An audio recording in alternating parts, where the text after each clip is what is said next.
Carta de Paulo aos Romanos, capítulo de número 8, no verso de número 19. A palavra tem poder. Tudo aquilo que é liberado em forma de semente vai germinar conforme a qualidade do cultivo da terra. Tudo que é liberado em forma de semente germina conforme a qualidade do cultivo da terra. Você pode até ser uma terra ruim, mas se você cultivar, dá um jeito, irmão. O Brasil, particularmente, ele tem essa graça especial. Você chega, irmão, qualquer sertão desse aí, qualquer quintal desse, o chão pode ser batido que for. Aqui em Salvador, que não tem muito solo rural, digamos assim, a gente vê no meio do asfalto, está nascendo capim, está nascendo flor também. Então, não sei se você tem um solo ruim no teu coração, e se tua terra não chegou aqui cultivada. Eu acredito, inclusive, que nós temos que começar a trabalhar o conceito de nos prepararmos para vir para o culto. Porque muitas vezes tem comida na mesa, mas falta fome. E muitas vezes a nossa alma ela já está cheia de uma comida que não nos nutre. Toda comida enche barriga, mas nem toda comida nutre. O problema é quando a gente enche barriga e mata a fome, mas não nutre. E aí tem muita gente que tem um peso, que tem uma estrutura corporal, mas não tem uma nutrição. A grande questão não é matar a sua fome. Ouça, existem fomes.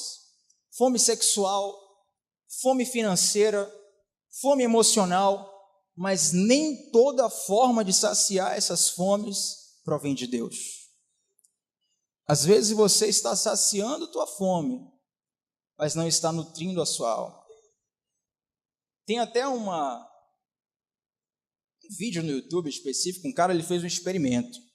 Falou assim, eu vou comer McDonald's por um mês. Esse cara comeu só fast food por um mês, 3 vezes por dia.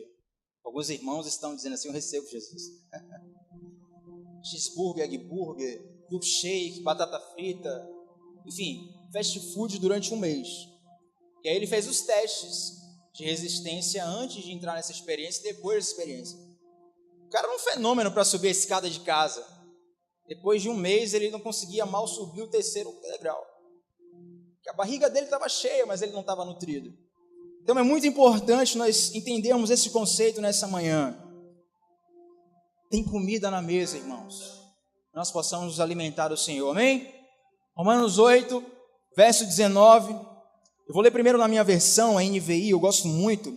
Depois nós lemos conforme o telão. E eu faço questão que você anote pontos que você quiser da mensagem. Pode pegar celular no meio da mensagem, papel. Não tem problema, anote para estudar em casa depois, para explorar em casa depois, ou até para ministrar para pessoas que não vieram aqui no local. Amém? Não tem problema nenhum nisso. Diz assim a palavra do Senhor, a criação geme pela manifestação dos filhos de Deus. A criação geme pela manifestação dos filhos de Deus. Outra versão vai dizer, a ardente expectativa da criação aguarda a revelação dos filhos de Deus. Queridos, se a criação aguarda a manifestação dos filhos de Deus, nos é necessário entender de que tipo de manifestação a Bíblia está falando. Existem basicamente 2 grandes manifestações. Uma primeira que eu não acho saudável, que é a manifestação que busca tão somente a evidência. Uma busca por evidência sem propósito.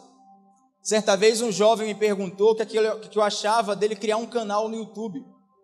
Falei, rapaz, é bênção, mas você quer criar o canal para quê? Não, eu quero criar o canal para pregar a palavra. Eu falei, já tem muitos canais no YouTube que pregam a palavra. Inclusive, se o seu começar agora, quem for procurar a palavra, não vai procurar no seu, vai procurar no que já existe. Não, mas eu quero colocar as minhas músicas lá. Eu falei, então você quer publicar as suas músicas, você não quer pregar a palavra.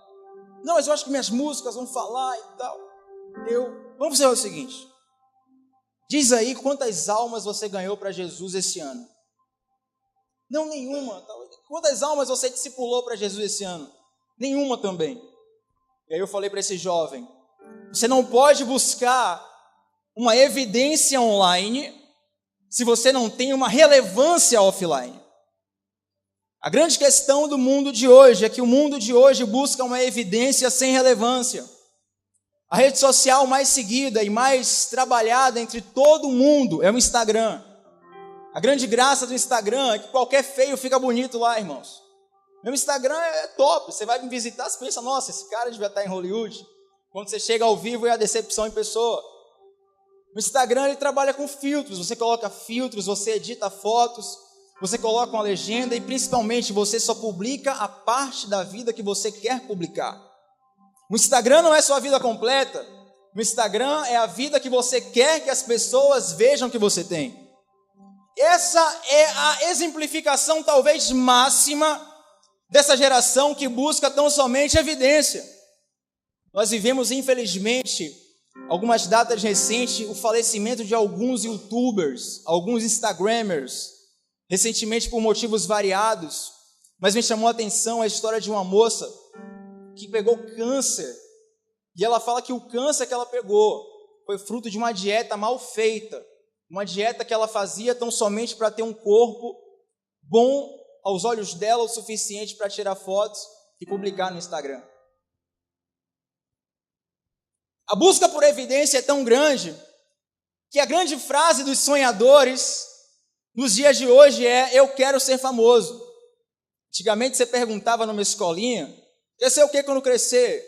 Um falava jogador de futebol, o outro falava quero ser médico, o outro falava quero ser engenheiro, o outro falava quero ser motorista, quero ser isso, quero ser aquilo. Eles tinham um propósito numa função, muitas vezes influenciada pelos seus próprios pais, pela sua família.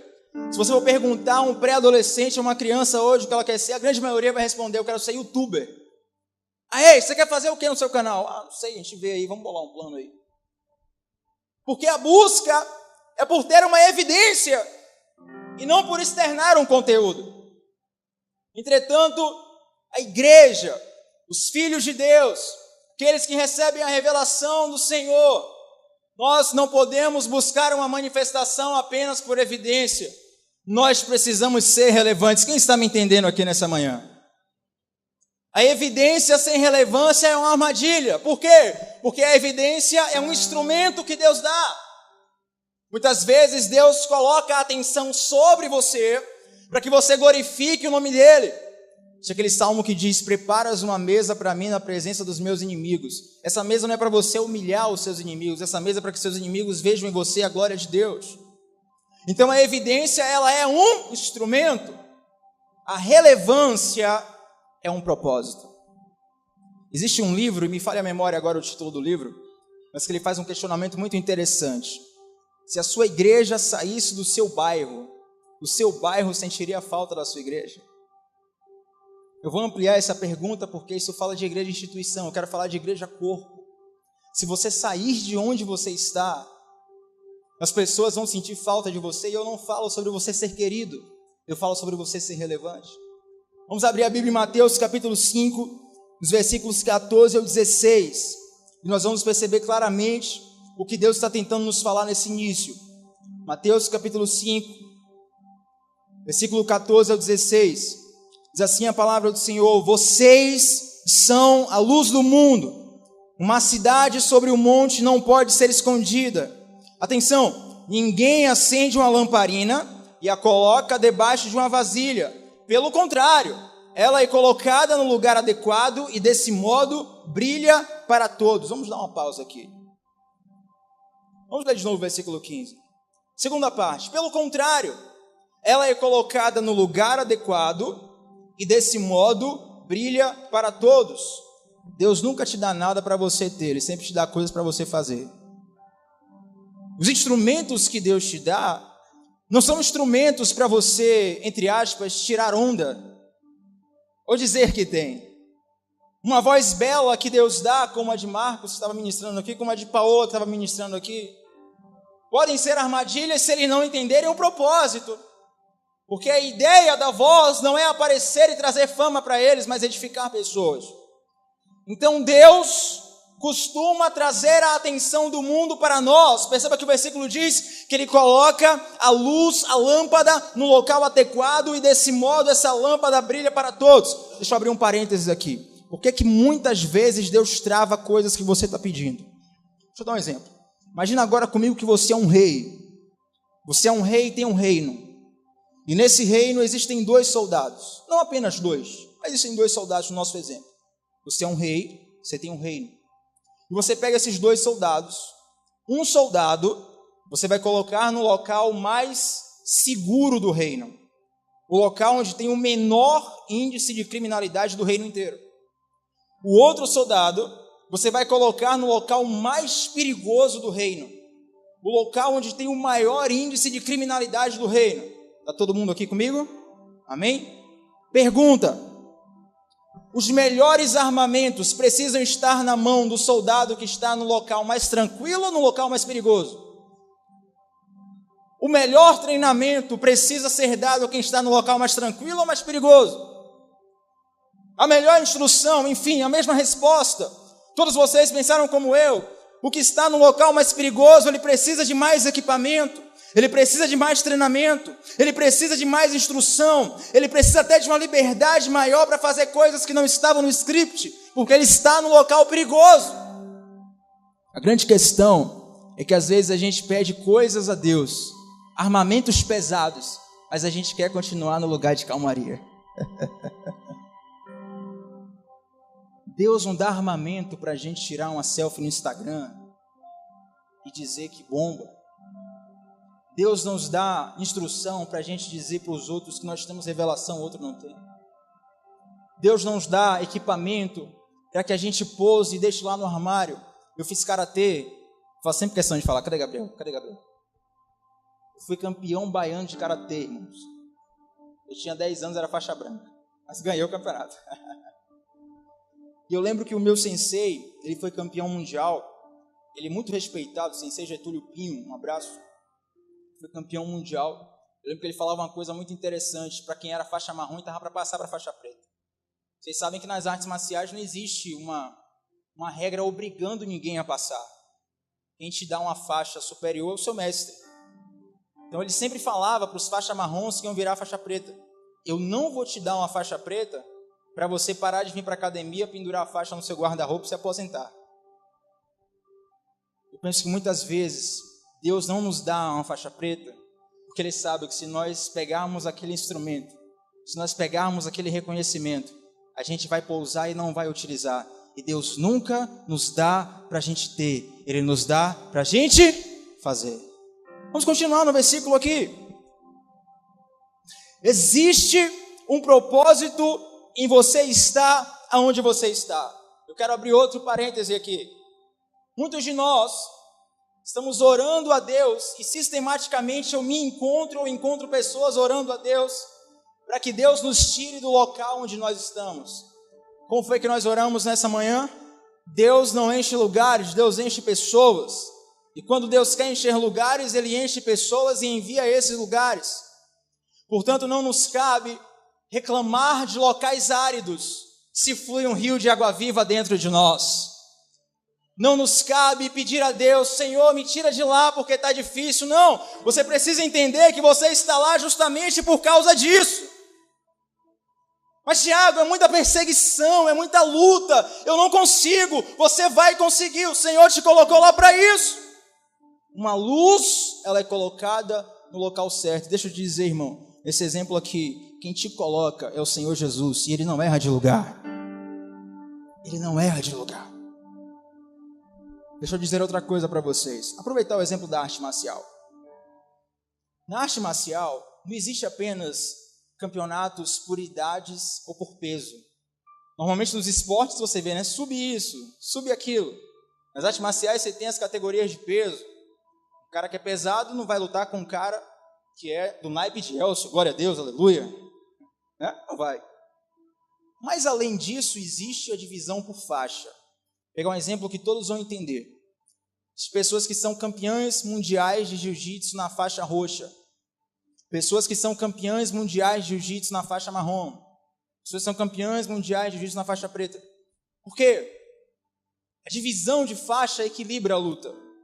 Então, quando o cara ele foi campeão de todos os campeonatos na faixa marrom, quando ele passa para a preta, é natural que ele vá sentir um nível de dificuldade maior, porque ele está enfrentando um nível de competição maior. Quem está entendendo aqui? A compreensão que eu quero te trazer, e receba isso da parte de Deus em nome de Jesus, é que talvez você esteja olhando para você e dizendo: há pouco tempo atrás estava fácil, eu estava fluindo, as coisas estavam indo bem, e parece que agora tudo deu errado. Meu amado, Deus te confiou uma faixa mais forte. Ao invés de nós reclamarmos de onde nós estamos, nós precisamos agarrar o propósito, assumir o nosso chamado e partir para cima, meu irmão. Amém? Glória a Deus. Verso 16. Assim também a luz de vocês deve brilhar. Está falando de evidência. Vou repetir. Assim também a luz de vocês deve brilhar. Jesus não está dizendo para ninguém ter falsa modéstia e falsa humildade. A luz de vocês deve brilhar, vocês devem ter evidência diante dos homens. Para quê? Como é que está a tradução aí? Para quê também? Esse para quê indica uma finalidade que vai ser explicada. Então, a tua evidência, ela precisa estar atrelada a uma finalidade. O instrumento que Deus te dá, o cenário que Deus te coloca, eles estão atrelados a uma finalidade. Para quê? Aleluia, me perdi, voltei. Vejam as boas obras de vocês e louvem o Pai de vocês que está nos céus. Quando nós colocamos a nossa evidência submetida a uma relevância, o nome do Senhor é glorificado. Quando nós não temos uma evidência submetida a uma relevância, o que é que acontece? A gente dá a cara a tapa, nós roubamos a glória de Deus, nós somos irrelevantes, todo mundo nos conhece, mas não acontece mudança nenhuma no local onde nós estamos. Mas quando nós submetemos-nos a um propósito, e evidência é instrumento, relevância é propósito, o nome do Senhor é glorificado e a glória de Deus é vista. Queridos, quando a igreja está vazia do Espírito, ela fica refém do mundo, mas quando ela está cheia de Deus, ela transforma o mundo. As estatísticas dizem que hoje no Brasil nós temos cerca de 60 milhões de evangélicos. Eu diria 50, mas os mais otimistas vão dizer 60 milhões de evangélicos. Mas nós vemos inequivocamente nos últimos anos uma escalada enorme na violência, uma escalada enorme no divórcio, uma escalada enorme, principalmente de crimes específicos contra a mulher, crimes específicos que eu falo também de pedofilia, crimes com atos de crueldade, que só uma pessoa muito distante de Deus para fazer, sabe? Então a gente vê o evangelho avançando na sua propagação, as igrejas crescendo em suas quantidades, mas a sociedade parece piorar cada vez mais. Por que que isso acontece? Muitas vezes o evangelho não está crescendo, ele está inchando. Se você é filiado a uma igreja, se você vem para um culto toda semana, se você tem uma crença, mas não está submetido ao propósito de Deus, me desculpe te decepcionar, você é um mero religioso. Mas Tiago, eu experimento o poder de Deus, eu não estou falando de poder, eu estou falando da presença. Mas eu expulso demônios, eu curo, eu faço isso, eu faço aquilo. Naquele dia muitos dirão, Senhor, Senhor, em teu nome eu expulsei demônios, em teu nome eu curei enfermos, em teu nome eu fiz A, B e C. E a resposta do Senhor Jesus será, apartai-vos de mim, porque eu não vos... Não é sobre ter poder, é sobre conhecer o Senhor. Nós não podemos ser mais, irmãos, uma igreja que cresce apenas nas estatísticas da Veja, uma igreja que cresce apenas nas estatísticas do IBGE. Nós precisamos transformar a nossa nação. Mais do que nunca, o Brasil vive momentos de condições que nunca teve na sua história para se decidir o seu futuro. E o que nós estamos fazendo? Você vê um colega meu de São Paulo, ele, recentemente, há um mês atrás, ele é muito meu amigo, mas para ele estar em São Paulo a gente está com pouco contato. Mas ele é muito meu amigo, a gente tem muita intimidade. E aí ele me ligou, ei mano, tudo bem? Então, estamos aí, tal, legal. Pai, preciso de uma ajuda sua, que ajuda? Eu preciso que você me explique aí sobre os candidatos à presidência da República. Eu falei para ele, velho, falta um mês para a eleição, e você vai querer saber agora dos candidatos, tomara que o pior ganhe e você seja governado pelo pior. Ele, que é isso? Não, só quero te dar um susto. Porque muitas vezes a gente espera o morto morrer. Deixa eu perguntar uma coisa para você. Tem diferença entre ressuscitar o morto e evitar a morte de alguém? Tem? Não. A finalidade é manter a vida ou trazer a vida. Se você ressuscita um morto, o final dele é a vida.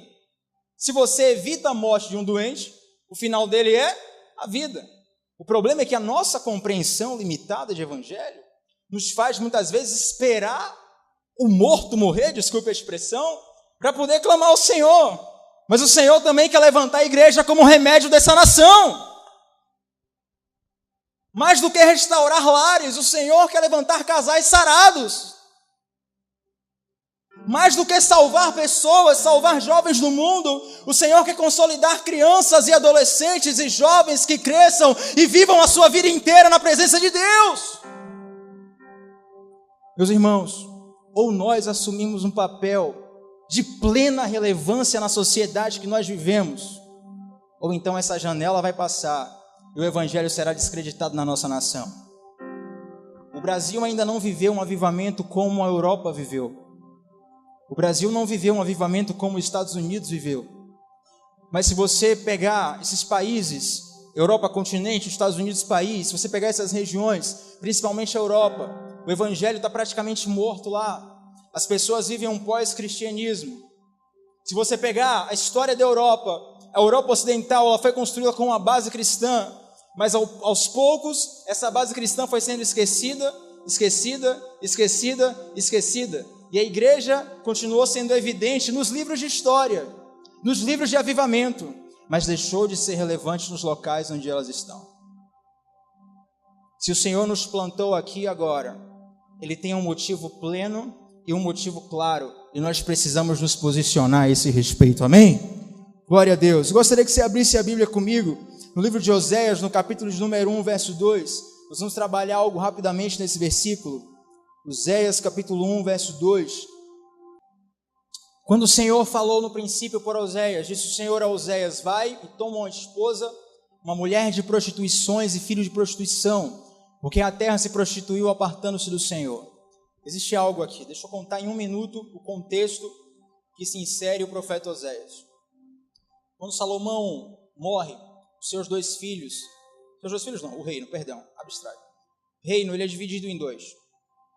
Quando a gente vê no Velho Testamento o reino de Israel e o reino de Judá, o reino de Judá, ele representava as 2 tribos abaixo. O reino de Israel representava as 10 tribos acima. Para você ter ideia da relevância de Oséias, Oséias é o único profeta do Velho Testamento que está inserido na nação de Israel, no reino do norte. Todos os outros profetas que a gente estuda estão no reino do sul. Oséias é o único levantado no reino do norte. Quando Oséias é levantado, a vida de Oséias é vivida num contexto. Ele pega 2 extremos na nação de Israel no reino do norte. A primeira vida dele começa no reinado de Jeroboão II, e ele vive o tempo de maior abastança do reino do norte. A história diz que nunca o reino do norte havia vivido tamanho crescimento econômico, social, espiritual, e era uma paz, uma coisa maravilhosa. Jeroboão II morre, e aí começa a briga pelo trono. Na briga pelo trono, os príncipes, os interessados no trono, fazem alianças com exércitos estrangeiros. Isso causa uma grande desgraça para a nação.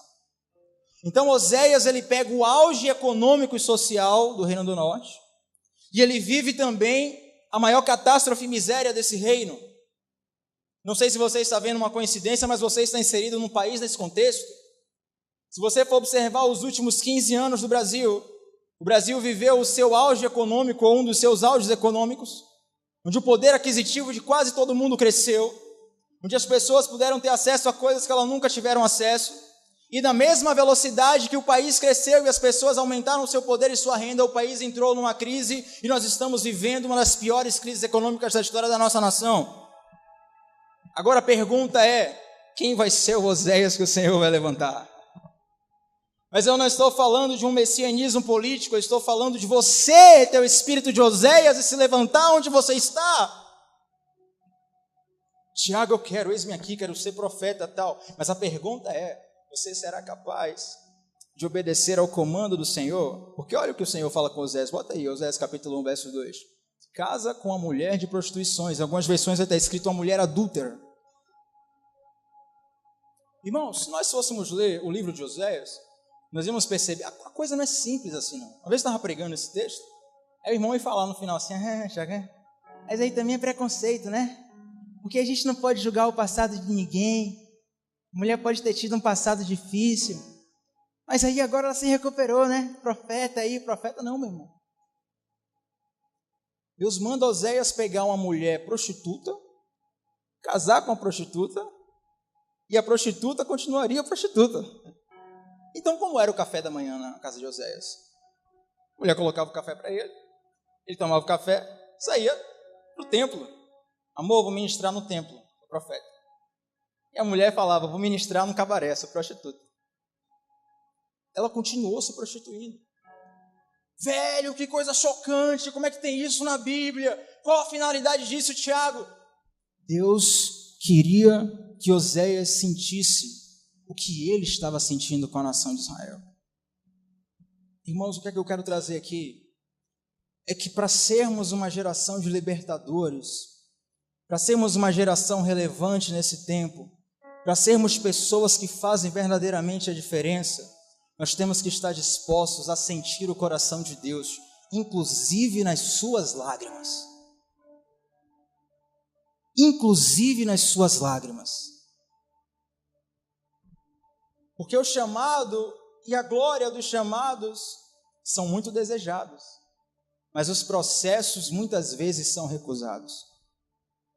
E eu quero te dizer uma coisa, sabe por que muitas vezes a gente recusa os processos? Porque dói. Mas você precisa ter discernimento da dor que você está sentindo. Eu vou dar um exemplo muito claro que você vai entender e nunca mais vai esquecer. Irmãos, eu voltei para a academia essa semana, glória a Deus. Voltei, agora vai. Já passei de Gustavo. Academia é um negócio sério. Você olha assim, aqueles caras malhadão. Primeiro dia que você vai, você é o menor da academia, né? Você pensa, você passa até escondido. Esse cara malhadão e tal. Para que isso, velho? Querendo ser igual. Para que isso? Tem necessidade disso? Aí você fala, poxa, não tô bem, cara. Aí o primeiro dia que você vai, você pega lá 2 quilos em cada, né? Aí tem um cara pegando 30 do seu lado. Aí você, para não passar vergonha, tira o de 2 e pega o de 3. Como se fosse sumir a vergonha. Aí você está sendo fortão lá, mas nossa, que tranquilo, velho. Você sente o músculo, tal, aquela coisa toda. Aí no outro dia, você volta, você está até empolgado, tem uma dorzinha aqui, uma dorzinha lá, e chega o dia do treino de perna. Aí você vai treinar sua perna. Irmão, no outro dia você não levanta nem para ir no banheiro, aleluia. Não levanta não. Não diga que levanta, porque não levanta. Eu estava andando em casa assim, parecendo um robô, um som de Robocop, aleluia. E nada mexia, estava tudo duro. Meu Deus, que dor é essa, que dor é essa? Mas aquelas dores não eram para me matar, eram para me fazer crescer. O problema é que toda dor a gente acha que está tentando nos matar, e a gente evita a dor. E se você evita a dor, você evita o crescimento. Você precisa topar os processos de Deus. E se você quer ser relevante nesta hora do fim, você precisa aceitar as dores do crescimento. Nós lemos Romanos 8, capítulo 19. Nesse mesmo capítulo, está dizendo que a criação, ela está gemendo com dores de parto. Me diga uma coisa, a dor de parto, ela é para matar a mulher ou para dar vida a uma criança? Dar vida a uma criança. Tem uma medida de dor, eu não me lembro agora o nome, mas diz que uma dor de parto... Quem aqui nunca teve filho? Levanta a mão aqui, mulheres, né? Obviamente, mulheres. Glória a Deus, nunca teve filhos. Não quero desanimar vocês, tá? Mas a medida de dor diz que um parto equivale a quebrar 20 ossos ao mesmo tempo. Meu Deus do céu, eu já sinto dor só de pensar, irmãos. Eu estou jejuando de agradecimento por não ter nascido mulher por causa disso. É um negócio terrível. Mas ou a mulher topa esse processo para ter a coisa mais preciosa da vida dela, ou ela nunca vai realizar um sonho. Quem está me entendendo aqui de verdade? Nós precisamos mergulhar nos processos de Deus. Irmão, quem não entra nos processos não tem cicatrizes. E quem não tem cicatrizes não tem respaldo e não tem autoridade. Volta e meia nessas rodas. Roda de homem, né? Homem gosta de fazer isso. Mostra a tua mão aí. Já desse estava ali as meninas do Ministério de Jovens discutindo qual o homem que tinha a mão mais calejada. Eu, não, aqui eu tenho um calo aqui e tal. A gente pegou a mão de Moisés e fazia almofada. Não tem nada. Não tem respaldo nenhum. A irmã até falou assim, mas isso aí, menino, aí deixa, já foi. Se você não carrega teus calos, se você não carrega tuas cicatrizes, deixa eu dizer algo. Eu tenho entrevista de um jogador, o James Harden da NBA, ele fala algo muito interessante, isso me tocou muito, o que eu vou falar aqui. Ele disse que o título mais difícil para um jogador conquistar é o primeiro. O repórter perguntou por quê. Aí ele disse, porque antes de você ganhar o primeiro, você não sabe se tem capacidade para ganhar. Porque você está ali dando o seu máximo. Dando o máximo, perde. Deu o máximo, perde. Você começa a pensar, rapaz, eu não sou capaz. Quando você ganha o primeiro, aí você percebe, eu sou capaz. Mas para você chegar nesse nível de ganhar o primeiro, você precisa topar as dores do crescimento. O que é que acontecia comigo na academia nesse exemplo? Eu queria ter o corpo escultural do cara, mas eu não queria trazer a dieta dele, o treinamento dele, as dores que ele sente. E muitas vezes nós queremos ter na terra o resultado de um evangelho que a gente não vive.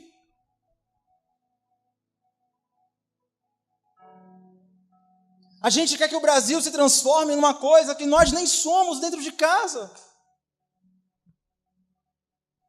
Deixa Deus falar com você nesse momento aí, para e pensa. O Brasil tem 220 milhões de habitantes. Se todos fossem igual a você, que tipo de país nós seríamos? Alguns países nem tomariam banho, né? Alguns países nem escovariam o dente. Se os 220 milhões de habitantes do Brasil fossem igual a você, que tipo de país nós teríamos? Se a igreja brasileira fosse formada por uma cópia, não de Jesus, mas sua, que tipo de igreja nós teríamos?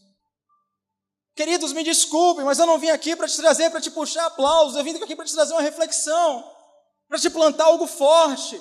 Eu quero que você saia daqui, no mínimo, com uma crise e reflita nisso, porque toda crise gera uma semente, toda semente tem fruto lá dentro. Agora, nós precisamos saber o que fazermos com essa semente. O profeta Oséias, ele tem o seu ministério liberado, porque ele ouve a voz de Deus. Perceba que nós lemos o versículo, coloca Oséias capítulo 1, verso 2. Nós lemos o versículo 2 do capítulo 1. O livro de Oséias já começa com Deus falando com ele. Tudo o que destrava a vida profética de Oséias nasce do que Deus fala com ele. Deixa eu fazer uma pergunta aqui. Não tem vergonha de levantar a mão, não. Quem aqui sente ou entende que nunca ouviu a voz de Deus? Levanta a mão. Todo mundo já ouviu, fala sério. De verdade, quem já ouviu a voz audível de Deus? Audível. Poucas pessoas. As que não levantaram a mão, se vocês não ouviram uma voz audível de Deus, que tipo de voz vocês ouviram? Provavelmente, se eu der o microfone, muitos ou quase todos vão falar um testemunho interior, uma voz no coração. E muitas vezes, Deus fala ao nosso coração. Mas nós não conseguimos discernir a voz de Deus, porque existem outras vozes em nós que são mais fortes do que as vozes de Deus. Pensa comigo agora que tem 5 pessoas te passando 5 informações diferentes ao mesmo tempo. E só uma informação é importante e você não sabe qual. Como que você faz para entender isso? Vai ser no mínimo difícil, concorda comigo? Muitas vezes, a voz de Deus para nós tem o mesmo volume de outras vozes que precisam ser silenciadas na nossa alma. Porque se nós não ouvimos a voz de Deus, nós não conseguimos falar o que Ele fala. A figura do surdo mudo é uma figura muito interessante para nós entendermos isso. A grande maioria dos surdos mudos, eles só tem problemas na surdez. A corda vocal dele é normal. Mas por que ele não fala? Porque ele não ouve. Se ele não ouve, ele não sabe o que reproduzir. Se você não ouve a voz de Deus, você não consegue reproduzir aquilo que Deus quer que você faça.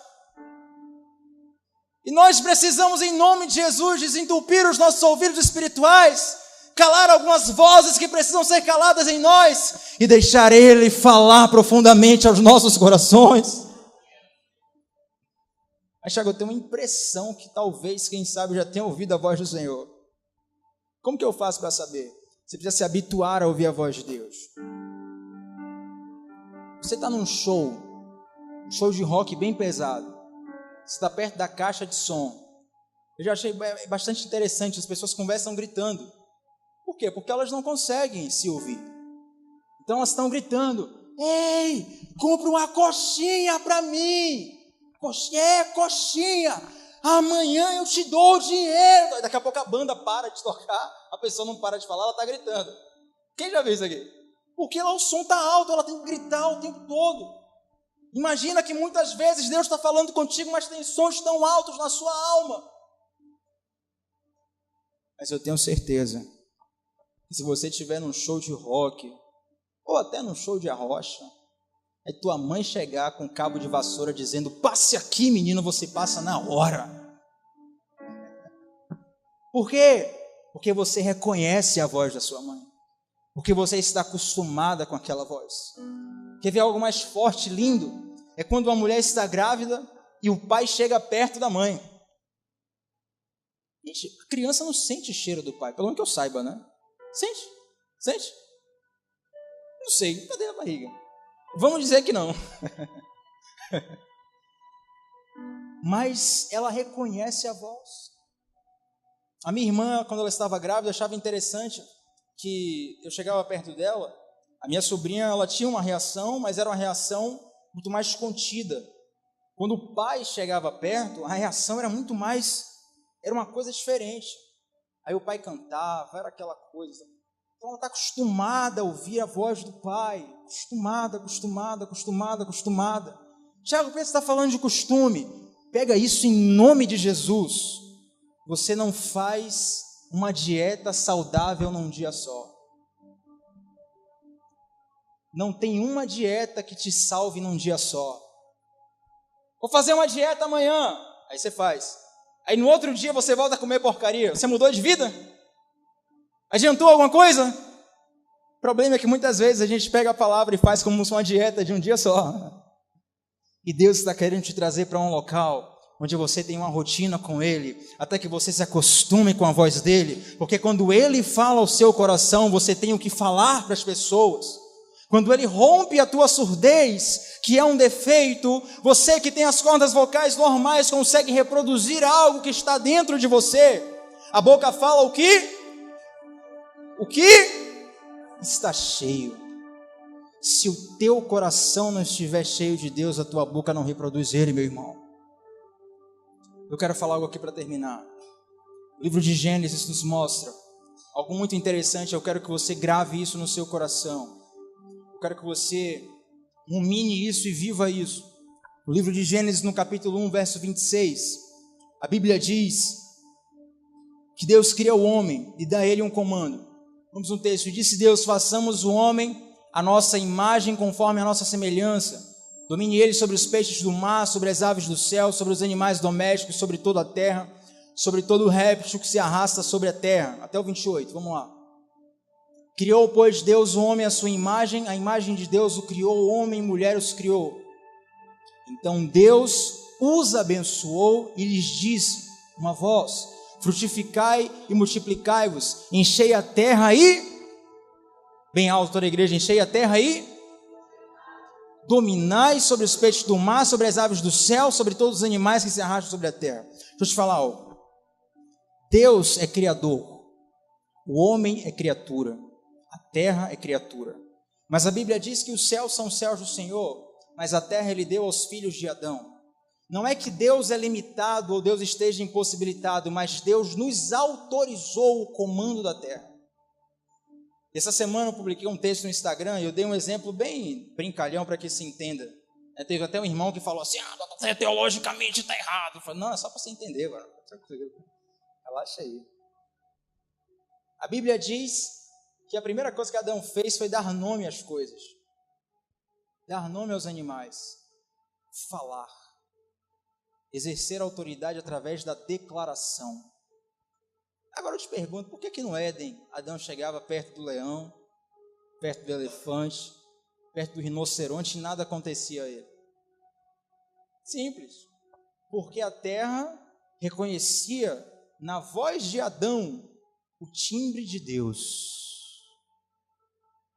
A terra reconhecia na voz de Adão o timbre de Deus. Então, quando Adão falava, era Deus falando. Quando nós estamos alinhados com Deus e nós falamos, Deus fala através de nós. A criação aguarda ansiosamente pela sua manifestação. Deixa eu traduzir isso aqui para o cristão brasileiro, o baiano, o soteropolitano. Está todo mundo esperando você ficar crente, meu irmão. Aí Adão peca, a Bíblia fala que Deus olha para Adão, fala as consequências de diversas coisas e diz, a terra será maldita por tua causa. E a partir daquilo a terra começa a produzir espinhos. A terra começa a produzir o que ela quer. Por quê? Porque não tem mais ninguém sobre ela. Não adianta agora Adão dizer, não produz espinhos. Por quê? Porque a voz de Adão, cheia de pecado, separado de Deus, não consegue reproduzir o timbre de Deus. Agora é o timbre de Adão. É a vontade de Adão. É o querer de Adão. Adão continuou evidente, mas ele perdeu a relevância. A gente vem para o Novo Testamento e aqui eu termino. Quando Jesus está com os discípulos num barco, e eles enfrentam a grande tempestade, e a grande maioria dos discípulos eram pescadores experientes, se não comerciantes de pesca, pelo menos tinham uma vivência de pesca. E a Bíblia fala que eles tentam tranquilizar o barco, eles tentam controlar o barco, eles tentam manejar naquela tempestade, até o ponto que eles não conseguem, e eles se irritam porque Jesus está dormindo.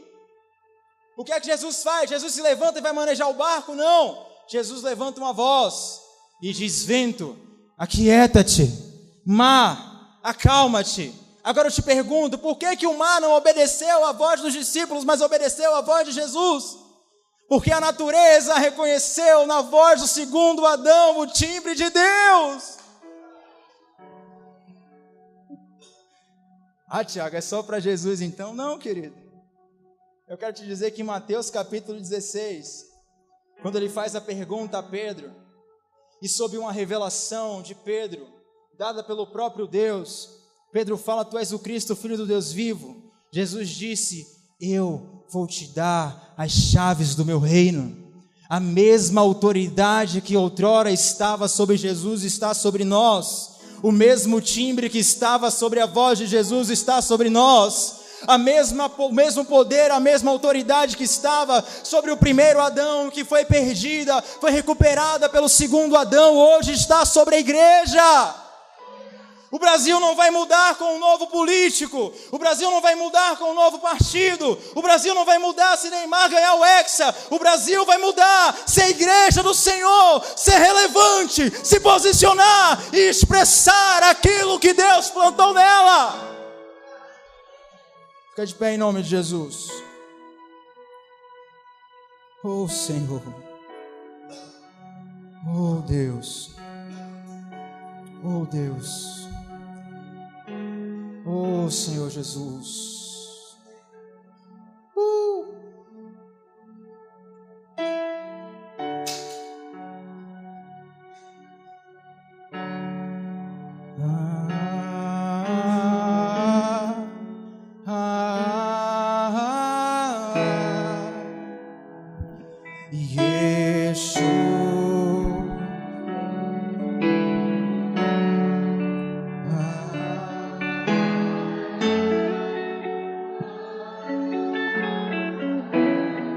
Yeshua,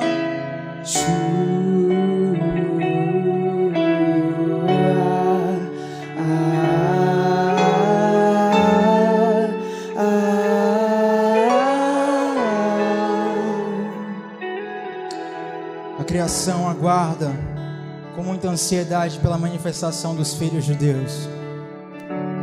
A criação aguarda que você se manifeste em autoridade, em ousadia, exercendo a identidade que Deus te deu, exercendo o DNA que Deus te deu, tomando posse dos locais em que Deus te colocou.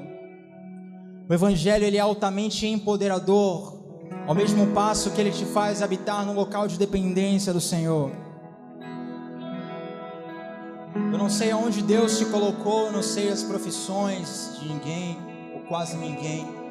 Eu não sei quais são os empregos de quase ninguém. Talvez o teu Brasil seja a tua família.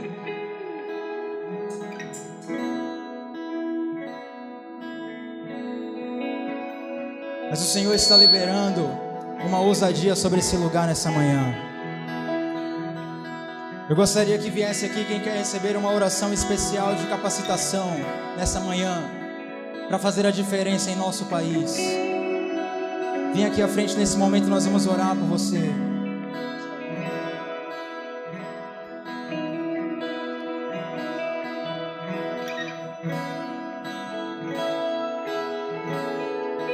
O Senhor está levantando uma igreja, não apenas evidente, mas uma igreja relevante. Uma igreja que vai além dos likes do Instagram, vai além das redes sociais, se manifesta nas regiões celestiais. O Senhor está levantando não uma igreja de figurantes, mas uma igreja de protagonistas. Protagonistas não porque aparecem, mas porque fazem a diferença.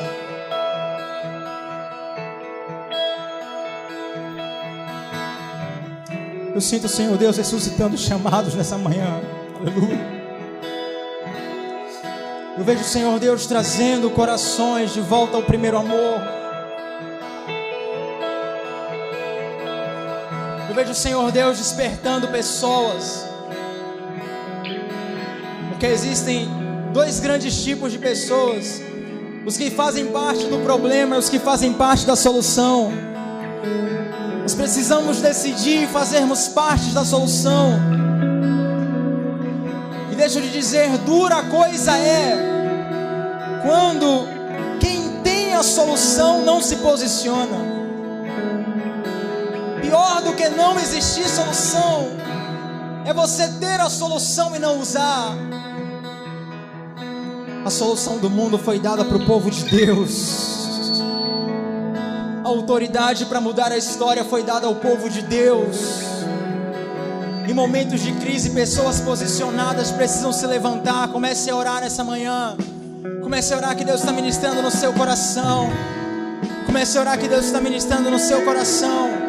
O Senhor está levantando homens e mulheres com convicção nessa manhã. Jesus disse de João Batista: dentre os nascidos de mulher, ninguém é maior do que João Batista. E João Batista não foi conhecido por milagres, ele foi conhecido por uma convicção. Deus está levantando pessoas com uma convicção profunda nessa manhã, de que foram chamados e que vão se posicionar para mudar a história.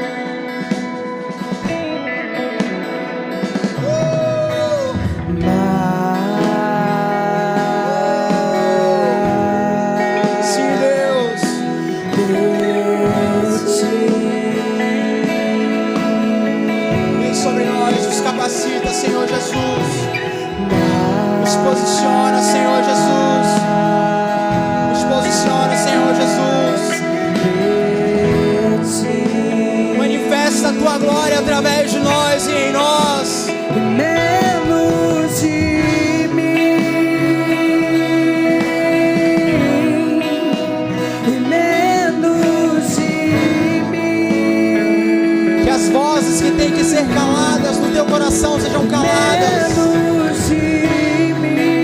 Vozes que precisam ser silenciadas sejam silenciadas. Que a voz do Senhor seja como um trovão no seu coração.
algumas vozes, alguns corações aqui nessa manhã. Eu vejo corações falando para si mesmo: mas eu não sei qual é o meu chamado. Eu quero me posicionar, mas eu não sei qual é o meu chamado. Ouça da parte do Senhor. Enquanto Deus não te revela um chamado, se posicione no lugar onde você está. Porque chamado não é cargo, chamado não é função eclesiástica, chamado não é ter uma obrigação na igreja. Você foi chamado para ser crente aonde você está, na sua casa, na sua família, no seu trabalho, na sua faculdade. Você foi chamado para ser sal, você foi chamado para salgar. O sal não adquire o sabor da comida, é a comida que adquire o sabor do sal. O Senhor te fez sal, o Senhor te fez sal, o Senhor te fez sal.